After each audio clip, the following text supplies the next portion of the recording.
আর শুরুতেই নজর রাখতে হচ্ছে শতদ্রু দত্ত, যাকে গতকালই গ্রেফতার করেছে পুলিশ। আজ আদালতে তাকে পেশ করা হয়। 14 দিনের পুলিশ হেফাজতের নির্দেশ।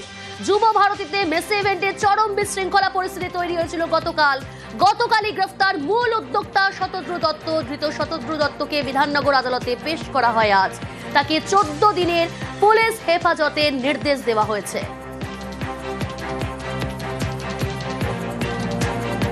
যুব ভারতীতে মেসি ইভেন্টে চরম বিশৃঙ্খলা। আজ আদালতে পেশ, বিধাননগর আদালতে পেশ করা হয় শতদ্রু দত্তকে। শতদ্রু দত্ত মূল উদ্যোক্তা, তাকে গতকালই গ্রেফতার করা হয়েছে। আদালত নির্দেশ দিয়েছে 14 দিনের পুলিশ হেফাজতে।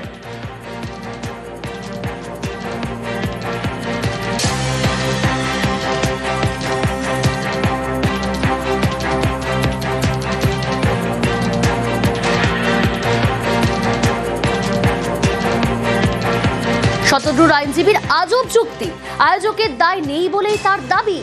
দর্শকদের ঘাড়েই দোষ আইনজীবীর।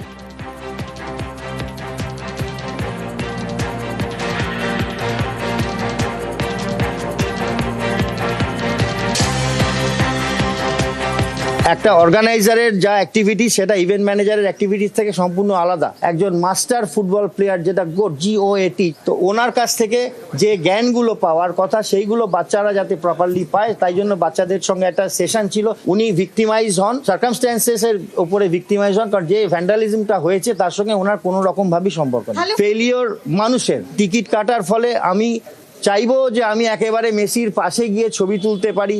যে সিকিউরিটি সেফটি রিজনগুলো নেওয়া হয় অর্গানাইজারদের তরফ থেকে, সেইগুলোকেও প্রায়োরিটি দেওয়া উচিত। তার জন্য এরকমভাবে চেয়ার ছুঁড়ে বা ভাঙচুর করে তাদের প্রতিবাদ দেখানো আমার মনে হয় না খুব একটা এক্সপেক্টেড একটা ঘটনা। লিওনেল মেসি হায়দ্রাবাদেও গেছেন এবং সেইখানেও তিনি তার কাজকর্ম করেছেন, কোনো সমস্যা হয়নি। জজ সাহেব যে ডাইরেকশনটা দিয়েছেন, তদন্ত 14 দিনের জন্য তদন্তের ডাইরেকশন দিয়েছেন। অর্গানাইজারদের মিসম্যানেজমেন্টের জন্য হয়েছে। শিডিউল তো ওদের ফলো করার কথা ছিল, দে ডিডন্ট ফলো দ্যাট। কে থাকবে না থাকবে, তার মধ্যে যারা ছিল ওরা পাস দিয়েছিল। তার মধ্যে ওদের ক্যামেরাম্যানস, ওদের ব্রডকাস্টিং টিম, তার মধ্যে CRPF এর একটা সিকিউরিটি কর্ডন ছিল, ওরা সাথে নিয়ে এসেছিল। তারপরে কিছু লোক ওর অ্যাড হয়েছে তার মধ্যে, যেটা হয়েছে আপনাদের সামনে। পরপর ইভেন্ট ছিল, তো যারা ইভেন্ট পারফর্ম করবে ওদের জন্য ওরা পাস দিয়েছিল, ওরা অ্যালাউ করেছিল ওদেরকে। এইভাবে অনেক লোক ওখানে ছিল যারা পারফর্ম করবে one after another. But because of the mismanagement ওরা ঠিক মতোটা করতে পারেনি।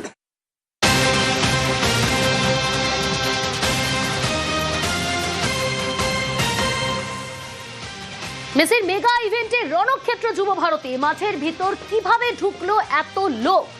একমাত্র প্রবেশ পথ টানেলের নিরাপত্তা নিয়েও নানা প্রশ্ন উঠতে শুরু করেছে।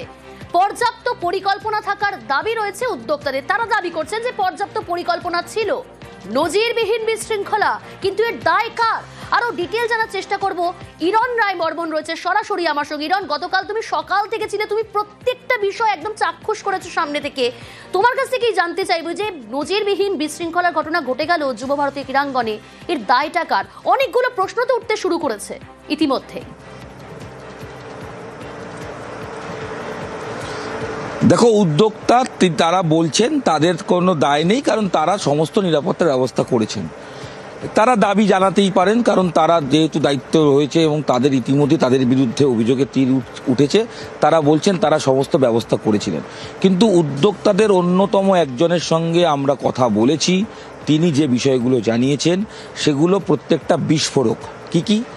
এক, তিনি জানতেন না কত কার্ড ইস্যু হয়েছে মাঠের ভেতরে থাকার জন্য, অর্থাৎ কোনো হিসেব নেই। নাম্বার 2, যাদেরকে কার্ড দেওয়া হলো তাদের যা দায়িত্ব ছিল তারা সেটা পালনের পর মাঠ থেকে বেরিয়ে যাওয়ার কথা, গেলেন না কেন? কে দেখবেন? উদ্যোক্তারা দেখলেন না। গাফিলতি নাম্বার 2। গাফিলতি নাম্বার 3, মাঠে একাধিক লোক মোবাইল নিয়ে ঢুকলেন, সেলফি তোলার চেষ্টা করলেন, ডিপলকে ধরে টানলেন, সুয়ারেজকে ধাক্কা দিলেন, মেসির কাছে যাওয়ার চেষ্টা করলেন। এরা কারা? যারা উদ্যোগ নিয়েছিলেন, যারা আয়োজন করছিলেন, তারা কি বলছেন, মানে এদেরকে ঢোকার কি পারমিশন ছিল? প্রপার আই কার্ড নিয়ে তারা ঢুকেছিলেন? মাঠের ভেতরে অ্যাক্সেস কটা লোককে দেওয়া হয়েছিল, সংখ্যাটা কত? প্রশ্নগুলো কোনো উত্তর নেই। যে আরও এক অভিযোগ নাম্বার 4 ইম্পর্টেন্ট, সেটা হচ্ছে যে আই কার্ডগুলো কি প্রপার চেক করা হয়েছে যে তার ফিল্ড অ্যাক্সেস আছে কিনা, নাকি মেসির কার্ড সব একরকম দেখতে বলে পরে ঢুকে গেলাম? এই বিষয়গুলো একাধিক প্রশ্ন রয়েছে। উদ্যোক্তারা তারা যদি দাবি করছেন ঠিকই, কিন্তু তাদের ভুল একাধিক সামনে আসছে। আমি যেখানে দাঁড়িয়ে রয়েছি এটা সেই কাট আউট, এডি কাট আউট।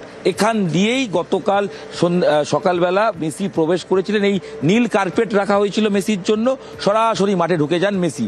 এরপরেই এই যে একটা ছবি আমি তোমাকে দেখানোর চেষ্টা করব, তুমি যদি দেখাই, মেসির নিরাপত্তার স্বার্থে অবশ্যই এখানে ওপরে জালের ব্যবস্থা করা হয়েছিল, যেখান থেকে কোনোভাবেই মেসিকে অতি উৎসাহী দর্শক কোনোদিনও ঢুকে না পড়েন বা কোনোভাবে যেন লাফ না দেন বা কিছু ছুঁড়ে না দেন। একটা তুমি ছবি দেখো, এর ওপরে চেয়ার এখনো পড়ে রয়েছে। আমি একটা হাইপোথেটিক্যালি বিষয়, অনেকে বলছেন মেসি বেরিয়ে যাওয়ার পর এই বিশৃঙ্খলা হয়েছে। যদি আচমকা মেসি যখন ছিলেন তখন ঘটতো, সেক্ষেত্রে তো তার উদ্দেশ্যে বা এই যেখানে গাড়ি মেসি গাড়ি ছিল সেইখানে দাঁড়িয়েও তো তার উপরে আক্রমণ হওয়ার চেষ্টা হচ্ছে, মানে জায়গাটা ঘটছে। এই জায়গাগুলোর জন্য প্রপার নিরাপত্তা কর্মী ছিলেন? প্রশ্ন থেকেই যাবে, কারণ এখানে যেভাবে ওই নেটের ওপর, এই জালের ওপর যেভাবে ভাঙা চেয়ার পড়ে রয়েছে, এটা তো দেখে মনে হচ্ছে চেয়ারের বৃষ্টি হয়েছে। এইটা ছিল হাই ভোল্টেজ জোন। তাহলে এখানে মেসি এই গেট দিয়ে প্রবেশ করেছেন।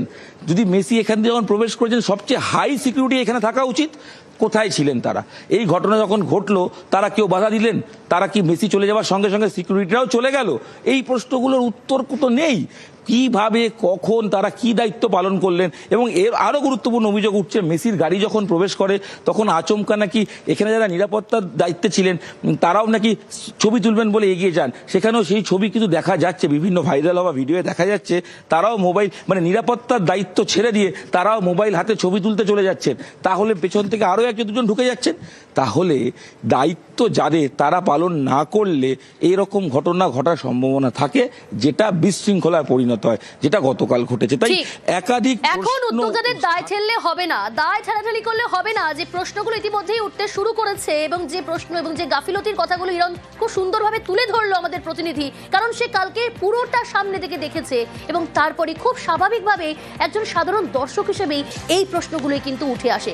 শোনাবো, কথা বলেছিল আমাদের প্রতিনিধি এক উদ্যোক্তার সঙ্গে, তার নাম লালটু দাস। তিনি কি বলছেন শুনুন। সব ঠিক ছিল একদম, মানে মিশি আসার মধ্যে কোনো চেঞ্জ হয়নি। এই যে কাজগুলো আমরা করার জন্য বলেছিলাম ফ্লো চার্টে, সেগুলো আমরা একটাও করতে পারিনি। ওখানে ছিল কি, যে ছবিটা তুলে ওদের গ্রুপ ছবিটা তুলে নিয়ে উনি ডান দিকে চলে আসবেন, এসে ওই টিকি টাকাতে এ করবেন আর কি, জয়েন করবেন। টিকি টাকা মানে বাচ্চাগুলোকে গ্রুপ করে করে যে ভাগ করে রাখা হবে 4টে কোণে 5 জন করে, সেই ক্লিনিকটায় উনি অংশগ্রহণ করবেন। এই ফ্লো চার্টটা দেওয়া ছিল। এটা কেউই মাঠের মধ্যে থাকবে না, কিন্তু আলটিমেটলি প্র্যাকটিক্যালি ওইখানে কেউ মাঠ থেকে বেরোয়নি। আর প্রচুর মানুষ ছিল যারা কি সত্যি ইনভাইটেড ছিল। কি করে আমি চিনি তো না, কি করে বলবো বলুন তো যে কাদেরকে কি হয়েছে? অনেকেই জানি না। ওনাকে যদি মাঠে খেলতে দেয় সবাই, মানে আমাদের সবাই, যত যারাই থাকে মাঠের মধ্যে, তাহলে সবাই তো দেখতে পেতো। কিন্তু যেভাবে সবাই ঘিরে ধরলো, তারপরে মনে হলো যে আমাদের মানে ইউজলেস। একটা অভিযোগ আসছে যে প্রচুর মানুষকে এমনি ঢুকিয়ে দেওয়া হয়েছিল। কি করে ঢুকবে আমি তো এটাই তো বুঝতে পারছি না। এফওবির ক্ষেত্রে আমরা যত লোককে অ্যাপ্লিকেশন দিয়েছি, তার মধ্যে কিছু লোকের তো মানে ভেতরে ঢোকার পারমিশন দেওয়া হয়েছে। সংখ্যাটা আন্দাজ কত? সংখ্যাটা ভালো, সব নাম্বার অনেক নাম্বার, অনেক মানে মাঠে নাম্বার, যারা মাঠে যাবে, মানে পারফর্মার, মানে মাঠে যাবে কিন্তু মাঠ থেকে বেরিয়ে যাবে, শুধু মেসির কন্ট্যাক্টে যাবে না। যে ছবি দেখা যাচ্ছে মেসি ঢোকার সঙ্গে সঙ্গে তাকে ঘিরে ধরা হলো। অনেক লোক দেখেছি যাদেরকে আমি ভালো মতন জানি না, চিনি না, বা এর আগে কোনোদিন সেইগুলো আমার সঙ্গে পরিচয় নেই। তারা কারা বুঝতে পারলাম না তো কারা কারা, আমি তো চিনি না বলছি। তারা ঢুকলো কোথা থেকে? তাহলে মাঠে ঢুকেছে, কোথা দিয়ে ঢুকেছে কি করে বলবো? দামি টিকিট কিনেও মেসির দেখা না পেয়ে বিক্ষোভ। যুব ভারতীতে আয়োজকের বিরুদ্ধে বিক্ষোভ দর্শকদের। গতকাল আয়োজক সংস্থাকে টাকা ফেরাতে নির্দেশ দিয়েছিলেন DG. The government has already constituted a committee which will look into all the aspects. The organizers will come through as far as that return of ticket is concerned. They're giving in writing, but we'll make sure that they return, otherwise legal action will be taken. We are taking action so that this mismanagement does not go unpunished.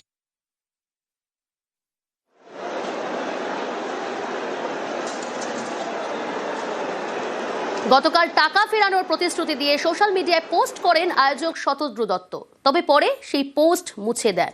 আর এখান থেকেই প্রশ্ন উঠতে শুরু করেছে, যারা দাম দিয়ে টাকা দিয়ে টিকিট কিনলেন, দামি টিকিট কিনলেন, কেউ সঞ্চয় করেছেন দীর্ঘদিন ধরে সেই টাকা, সেই সঞ্চিত টাকা দিয়ে যারা টিকিট কিনলেন, তাদের টাকা ফেরত কিভাবে দেওয়া হবে, কিভাবে তারা টাকা ফেরত পাবেন? ইরন রয়েছে সরাসরি আমার সঙ্গে। ইরন, এখান থেকে একটু বোঝার চেষ্টা করব যে কত সংখ্যক মানুষ টিকিট কেটেছেন, এই সংখ্যাটা কি পরিষ্কার স্পষ্ট?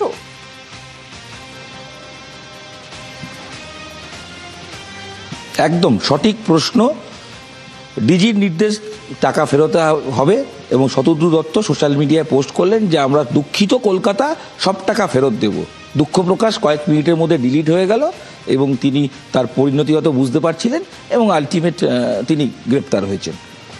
টাকা ফেরাবে কে, টাকা কাকে কাকে ফেরানো হবে, এই দুটো প্রশ্নের উত্তর কে দেবেন? কত সংখ্যক টিকিট বিক্রি হয়েছে আর কত সংখ্যক কমপ্লিমেন্টারি টিকিট দেওয়া হয়েছে তার হিসেব কোথায় আছে? সূত্রের খবর, অনেককে মোটা টাকার বিনিময়ে কমপ্লিমেন্টারি টিকিট দেওয়া হয়েছে। উদাহরণস্বরূপ কেউ 2 লাখ, 5 লাখ, 10 লাখ দিয়েছে, তাকে 20টা, 50টা, 100টা কমপ্লিমেন্টারি টিকিট দেওয়া হয়েছে, এরকম অভিযোগও আসছে।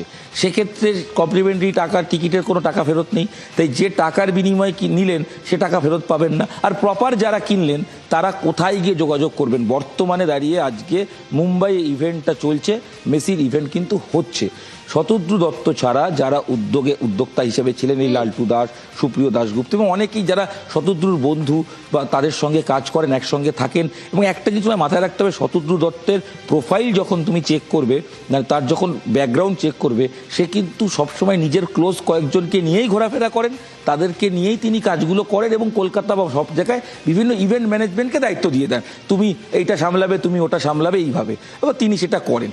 এর ফলে টাকাটা গিয়ে যে দর্শকরা বঞ্চিত হলেন, টাকাটা চাইবেন কাকে? শতদ্রু দত্ত, তিনি তো আপাতত পুলিশের হেফাজতে রয়েছেন, সেক্ষেত্রে তিনি কি প্রসেসে দেবেন উত্তর জানা নেই।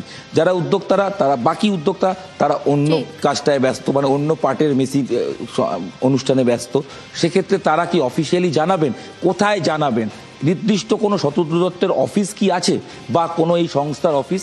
উত্তর হচ্ছে একমাত্র অর্থাৎ এখনো পর্যন্ত উত্তর অধরা, কিভাবে তারা টাকা ফেরত পাবে? এই যারা টিকিট বিক্রি হয়েছে সেটা যদি পুরোটাই অনলাইন হয়ে থাকে তাহলে নিশ্চয়ই তার একটা হিসেব পাওয়া যাবে কার কাছ থেকে কোন টাকা পাওয়া গেছে। তো সেটা ওই সংশ্লিষ্ট ডিএম, ডিস্ট্রিক্ট ম্যাজিস্ট্রেট, যদি প্রপার্টি আদৌ অ্যাটাচ হয়, ওনার অ্যাকাউন্ট যদি অ্যাটাচড হয়, লাইনের ম্যাজিস্ট্রেট যদি মনে করেন 107 BNSS অনুযায়ী অ্যাটাচ করবেন, তারপরে ডিএমকে দায়িত্ব দেবেন, উনি রেটেবলি ডিস্ট্রিবিউট করবেন। তো এটা খুবই কঠিন একটা কাজ, যেহেতু টিকিট বিক্রি বুঝতেই পারছেন অল্প সংখ্যক টাকা করে, মানে বিন্দু বিন্দু থেকে এখানে সিন্ধু হয়েছে। তো সেটা যদিও কঠিন কিন্তু দুষ্কর নয়, মানে আলটিমেটলি করা যাবে হয়তো।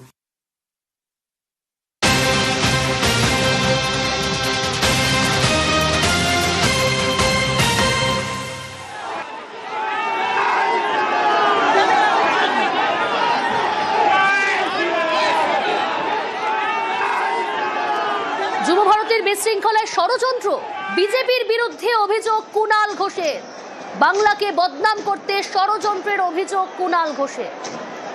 এখানে এই বেসরকারি অর্গানাইজার, যাকে বিজেপি শাসিত রাজ্য বা অন্য বা কেন্দ্রেরও তো কিছু কিছু যোগাযোগ করতে হয়েছে, কোনো একটা চক্রান্ত অন্য জায়গায় সুতোর টান দিয়ে হয়নি তো যে কলকাতাটাকে মেলাইন করো আর অন্য জায়গায় করে দেখাও। ফলে এই বেসরকারি অর্গানাইজারের সঙ্গে দিল্লির চক্রান্তকারীদের যোগাযোগ আছে না নেই সেটাও তো খতিয়ে দেখার মতো প্রশ্ন তোলার অবকাশ আছে। ওটা কি একদম প্ল্যান করা যে মেসিকে দেখতে দেয়া হবে না, মেসিকে জিপে তোলা হবে না, একটু ক্যাওস হলেই সেখানে এইসব ফেলা হবে আর তারপর জয় শ্রীরাম স্লোগান দিয়ে কিছু গুন্ডা ভাঙতে নামবে?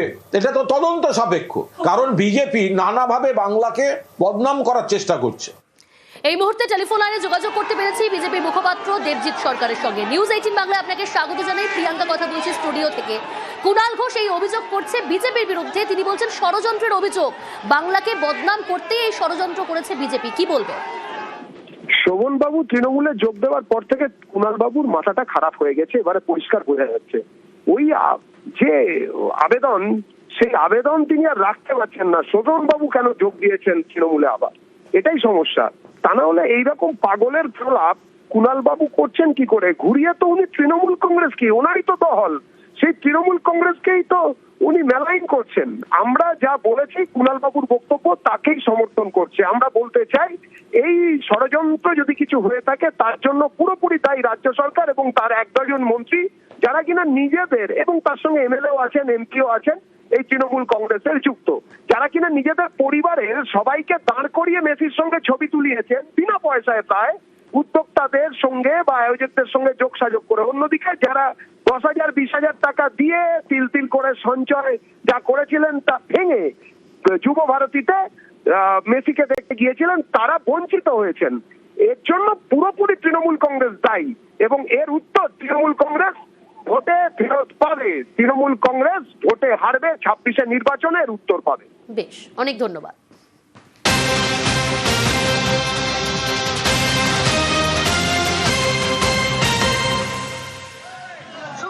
গারুলিয়ায় মিছিল, সেই মিছিলে রাজ্যের বিরোধী দলনেতা শুভেন্দু অধিকারী, সেই ছবি দেখাচ্ছি আপনাদের। মিছিল ইতিমধ্যে শুরু হয়েছে। গারুলিয়ায় শুভেন্দু অধিকারীর নেতৃত্বে এই মিছিল।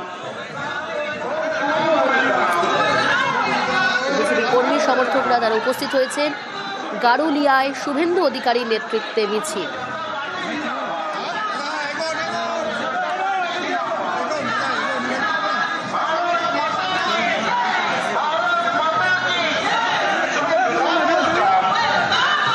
ব্যারাকপুরের গারুলিয়ায় সেখানে শুভেন্দু অধিকারীর নেতৃত্বে মিছিল, সেই মিছিল ইতিমধ্যেই শুরু হয়েছে। পরিবর্তন সংকল্প যাত্রা শুভেন্দু অধিকারীর নেতৃত্বে ব্যারাকপুরের গারুলিয়ায় সেখানে শুরু হয়েছে এই মিছিল।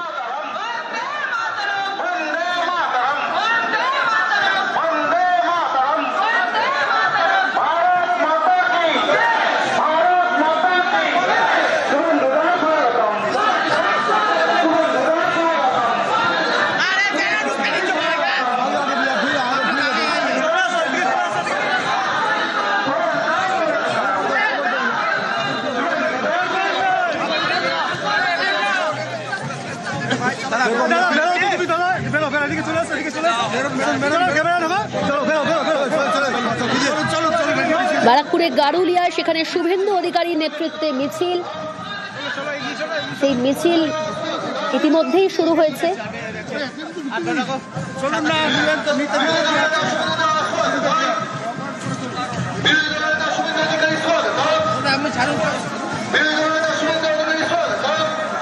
বিজেপির ডাকে পরিবর্তন সংকল্প যাত্রা গারুলিয়া, ব্যারাকপুরের গারুলিয়ায় সেখানে শুরু হয়েছে এই মিছিল, যে মিছিলে রয়েছেন শুভেন্দু অধিকারী।